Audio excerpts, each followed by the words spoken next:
All right, Jim McElwain with his first full off season almost in the books in regards to getting set for the spring game coming up Friday night on the SEC Network. We bring in David Waters here on the SEC Breakdown to help us sort through things as we get close to that final day of spring practice. David, of course, we always appreciate you helping us out with Florida football. So let's talk about the quarterback situation, because we've knocked this around a few times, and we've almost made it through a month of spring practice with the four candidates: Luke Del Rio, of course, Austin Appleby coming in with 11 starts under his belt at Purdue, Feleipe Franks probably with the highest ceiling, and the long shot Kyle Trask, the kid that's got the strong arm but backed up throughout most of his high school career. So what do you hear about the quarterback play thus far?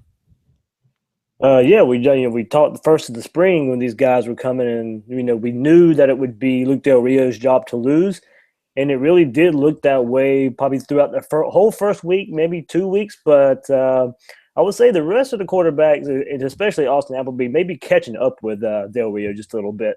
They've had 2 scrimmages so far, and it seems that Appleby, that's kind of seen where he has excelled a little bit. Not to say that Luke Del Rio is playing bad by any means, but from the reports that we heard in the open portions of practice that the media has been able to see, it was Austin Appleby. He was off target. He missed some throws, maybe not making the right read, but he would make 1 or 2 throws that you would see that he's got the tools to be a good quarterback. But now when these scrimmages have come along, he's kind of jumped his game up a little bit, and he's kind of impressed. And he's come in and said he's not we thought, it was an emergency situation type of quarterback, but of course, in his mind, he's not coming to sit on the bench behind Luke Del Rio. He's coming to win the job. And there was an interesting story when he talked to the media this week that he talked to Trent Dilfer that was one of his coaches at the Elite 11. And, they talked about where he would go when he decided to transfer from Purdue.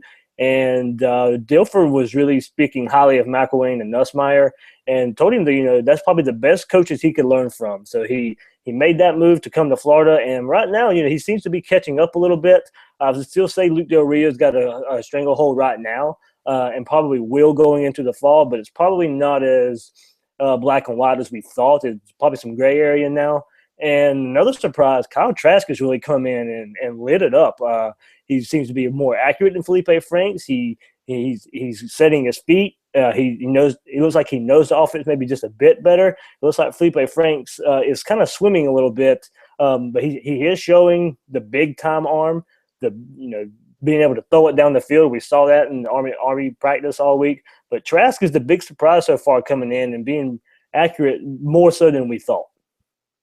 Trask, a big kid at 6'4", 230. Austin Appleby at 6'5". And again, on the surface, he comes in from Purdue, and you think, okay, he played for the worst team in the Big Ten. But again, you mentioned the Elite 11 status. He came in very highly recruited. Stats aren't going to wow you at Purdue, but you think about the competition versus his competition being overmatched most of the time. 19 TDs, 19 picks. Finished off his career at Purdue with a nice outing against a very strong Iowa defense with 332 yards passing. Of course, whoever wins this job trying to aid a pass offense that finished 87th in the country throwing the football downfield. All right, we move it on to running back. Kelvin Taylor moving on to the NFL early. Mark Thompson's a kid that comes in as the #1 rated junior college running back. There have been some moments thus far, David, where he's been welcomed to the SEC by some of his teammates, but some other times where he's shown some flashes and basically said, hey, welcome SEC, I'm here. Right. He's looking at it both ways right now. It looks like the 2 Jordans, those are the names we knew coming into spring practice, but Mark Thompson came along as an early enrollee, as you mentioned, #1 JUCO running back, and it may have taken him a week or 2, but he's finally, learning, like you said, the SEC, what the SEC is about. He's learning that it's not so easy as with the junior college, and he's made an adjustment to his game quickly to assert himself in that running back rotation. Cronkite looks to have the position right now as #1 running back, and Scarlett has been hampered by an injury just a little bit. So Thompson's been getting the second roles, but they've pretty much been splitting from what we've heard. Thompson, though, Friday night they had a scrimmage this past Friday, and from early in the scrimmage, we heard he had a 60 to 70 60, 70-yard touchdown run. And can you just imagine, this guy is 6'2", 242 pounds. And we know the Florida defense is fast, full of speed, power. And this guy is running 60, 70-yard touchdowns at 242 pounds. So that lets you know, there was a reason he was the number one JUCO ranked running back coming out. He's got the size. He's got the speed. If he can, he's getting better and better. And he'll push that competition into the fall.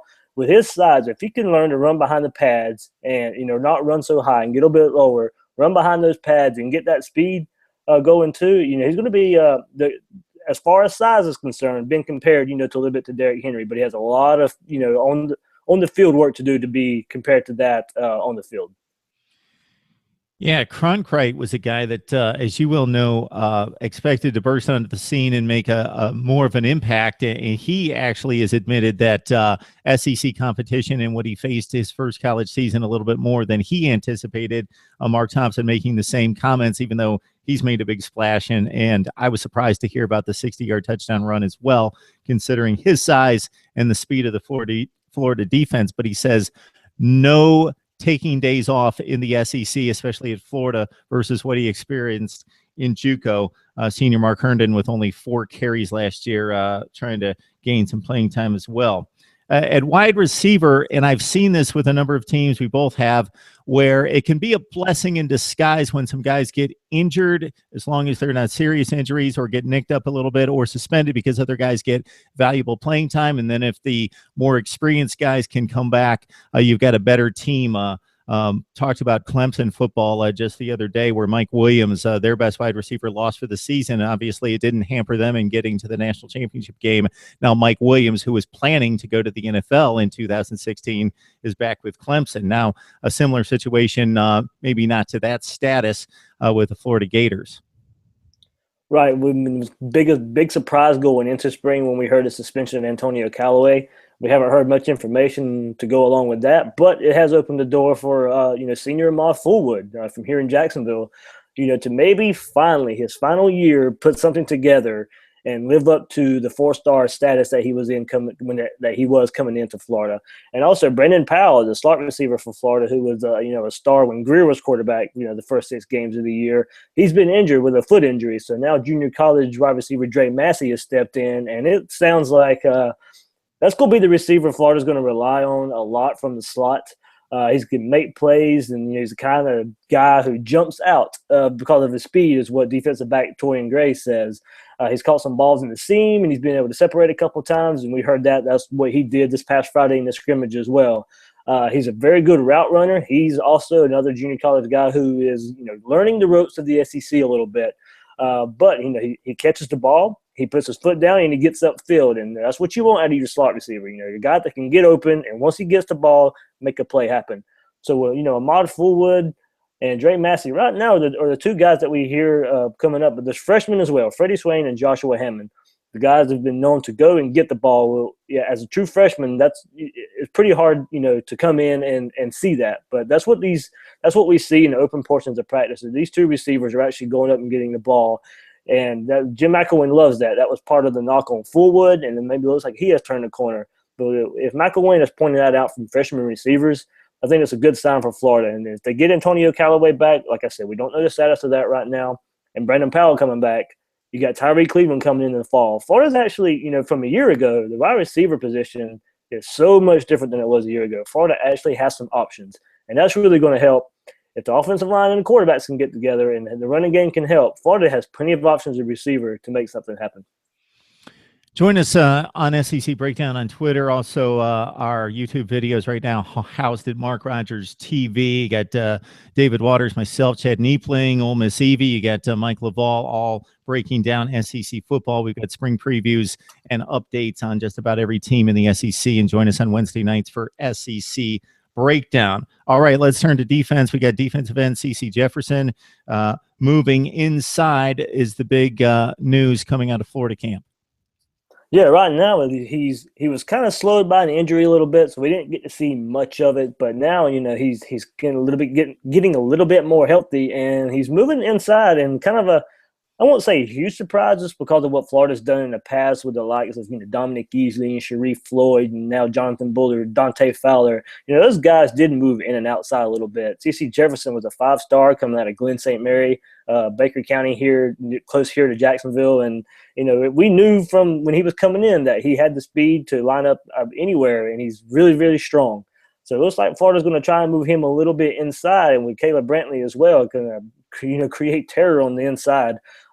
We saw what Jonathan Bullard was able to do last year, but was pressuring the quarterback from the middle of the line, and it really helps those defensive ends. Whoever comes out with, if Jefferson moves inside, Florida can have Jordan Sherritt and Joey Ivey, Brian Cox, all that talent on the defensive line. So if you can move those guys around, and specifically CeCe Jefferson, Jeff Collins, he's going to really love what he can get there, because if you can pressure the quarterback from anywhere on the defensive line, it's only going to help that talented secondary that Florida has.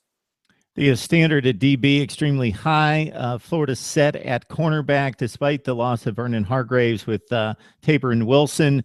Chauncey Gardner came in as the 4th-rated safety according to ESPN, number 83 on the 300 rankings.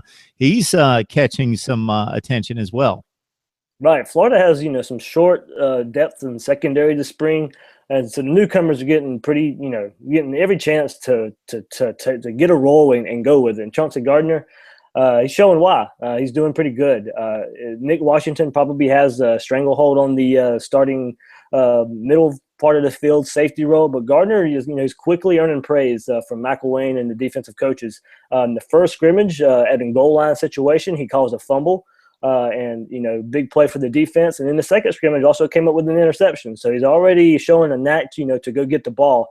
The only knock so far we hear, but it's expected. He's a young player, a true freshman coming in as an early enrollee, out of position a couple times, but it's to be expected. He's going to learn, and it's the big advantage of that right now is also it's helping Duke Dawson get on the field in another position. It looks like he might start and go around and play nickelback. Quincy Wilson has been limited this spring as well. So opposite Jalen Tabor, Duke Dawson is getting some work at corner and showing that he can fill that role. So when Quincy Wilson comes back, look for Duke Dawson to switch to nickelback.